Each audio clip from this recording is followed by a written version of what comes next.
नमस्कार है हजुरलाई। हजुरको नाम? मेरो नाम सुरेन्द्र चौधरी। घर कहाँ पऱ्यो? मेरो घर चाहिँ डङ्गई नगरपालिका वडा नम्बर 1। हजुर देउखेल।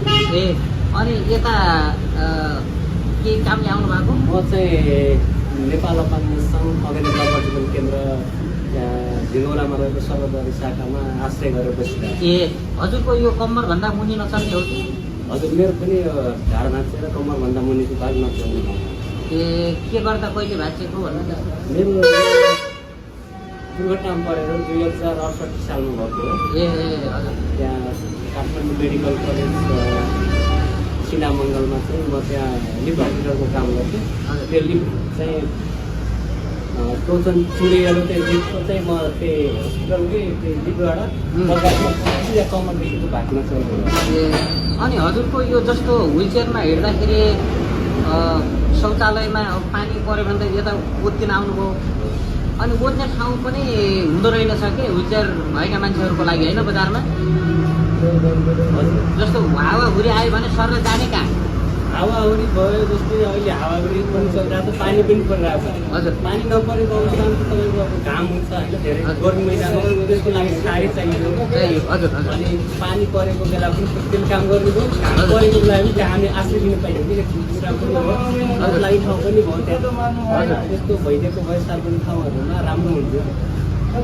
सरकारी कार्यालयमा यस्तो पाउनुहुन्छ सुविधा? सरकारी कार्यालयहरूमा, सार्वजनिक स्थलमा, बस पार्कमा? सरकारी कार्यालयहरूमा धेरै जस्तो पहिला भन्दा त अलि त भाष छ पहिलाभन्दा होइन, तर पूर्ण रूपमा चाहिँ भाष छैन। अपाङ्ग ढोकासम्म जाने ऱ्याम्प चाहिँ हुन्छ, जुन हामी मुख्य कामले विशेष भित्र गएर कार्यालयभित्र गएर हामी जुन कामले गएको हुन्छ त्यो मुख्य मान्छेसँग हामी भेट्नै पाउँदैन। बोलाइदिनुहोस्, हामी त्यहाँ बाहिरै बसेको, बाहिरसम्म त ऱ्याम्प हुन्छ, यहाँसम्म जस्तो तपाईँहरू यहाँ भित्र पसेपछि भित्र शौचालय सहयोग गर्ने ठाउँ तपाईँले भने जस्तै सजिलो छ कि छैन? के छ, केही नपुगेको छ कि ठिक छ? यहाँ चाहिँ अपाङ्ग मैत्री रहेछ, भित्र पनि छ? हजुर रहेछ, तर यो व्हिलचेयर घुम्ने चाहिँ अलि सानो रहेछ।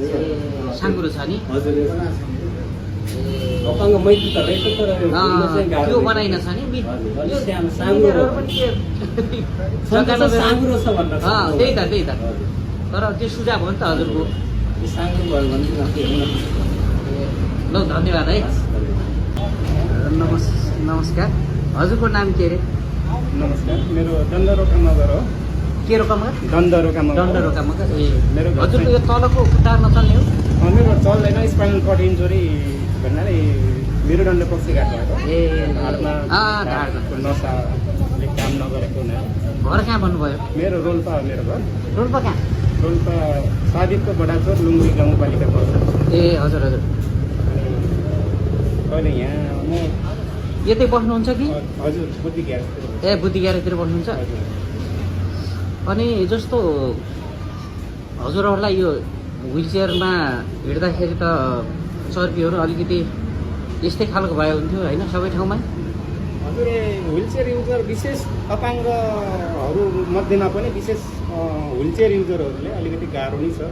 बजारहरू घुम्दा पनि अब जस्तै अहिले बजार घुमिरहेको थियौँ, एक्कासी पानी आउन लाग्यो, अनि त्यही भएर पनि ओट्ने ठाउँ पनि भएन कि तब त हामीले व्हिलचेयरमा जहाँ त ओट्ने पानीको लागि एकछिन ओत्तिने ठाउँ पनि हुँदैन। त्यही भएर यता चर्बी सार्वजनिक एउटा अपाङ्ग मैत्री चर्बी चाहिँ पहिले नै थाहा थियो हामीलाई, पानी आउने जस्तो पनि गर्यो, अनि यसो पिसाब पनि फेरौँ भनेर फेरि त्यही सार्वजनिक टोइलेटतिर। जस्तो यसको मतलब त विभिन्न ठाउँहरूमा ओत्ने ठाउँ पनि अपाङ्ग मैत्री हुनुपर्ने हो नि तपाईँको भने?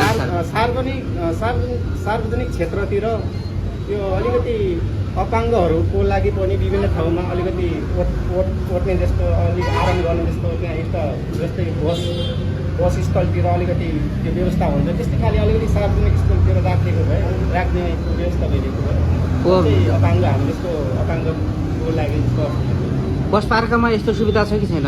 बस पार्क भने खासै छैन, त्यहाँ बस पार्कमा यस्तो सुविधा हामीले देख्दैनौँ। अनि यहाँ जस्तो सार्वजनिक टोइलेट पनि यस्तो घोराइमा जहाँ पनि छैन होइन। अब यो बाहेक छैन होला जस्तो लाग्छ गाउँसम्म। अब यहाँ पनि हामीले पहिले आएको हुनाले, यहाँ थाहा पाएको हुनाले यहीँ अब पानी आउन पनि लाग्यो, अनि टोइलेट पनि परेको हुनाले हामी उताबाट दौडेर अब अरू ओट्ने ठाउँ कति छैन, त्यही भएर यहीँ आउनु पऱ्यो। हाम्रो बाध्यता नै छ हाम्रो यहाँ। हजुरको भनेअनुसार शौचालय त भयो, यो त ठिकै गर्यो, तर ओत्ने ठाउँ पनि हुनुपर्ने कि बजारको मुख्य बजारमा अथवा हो जस्तै अब बस पार्कमा। हो एकदमै हामी अपाङ्ग मान्छेहरू जस्तै कहिले बजार आउने क्रममा एक्कासी पानी परिदियो, जस्तै अहिले परिदियो, अब दोकानमा नि सिडी होइदिन्छ, अलिकति ठाउँ भए पनि सिडी हुनुहुन्छ, त्यहाँ ओत्ने ठाउँ भए पनि त्यहाँसम्म जान हामीले भ्याउदिन सक्दैन, हामीले बाध्यता मिल्छ। त्यही भएर ठाउँमा सार्वजनिक स्थलमा अलिकति त्यस्तै ओत्ने ठाउँ पनि अलिकति रेस्ट गर्ने ठाउँ त्यस्तो व्यवस्था भइदिएको भए हामीले अलिकति सहज एकदमै राम्रो। सरकारी कार्यालय पनि त तल्ला तलाका कमै हुन्छन्, हो सरकारी कार्यालय पनि त्यही हो। अब सरकारी कार्यालयका शौचालय पनि हुँदैनन् अब यस्तो। सरकारी कार्यालयमा पनि जानु पर्दाखेरि अब हामीले अब त्यहाँ जाने व्यवस्था नै हुँदैन। अब कि त त्यसमा अब यस्तै ऱ्यामहरू हुनु पर्थ्यो, अथवा भने अब त्यहाँ त सिडी नै हुन्छ। अब हामीले त्यहाँ जाने अब त्यही सरकारी कार्यालयतिर केही कामहरू गर्ने त्यहाँतिर जाने व्यवस्था नै हुन्छ।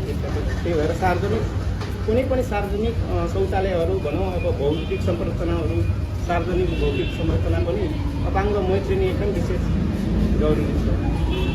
धन्यवाद है सर, राखिदिनु।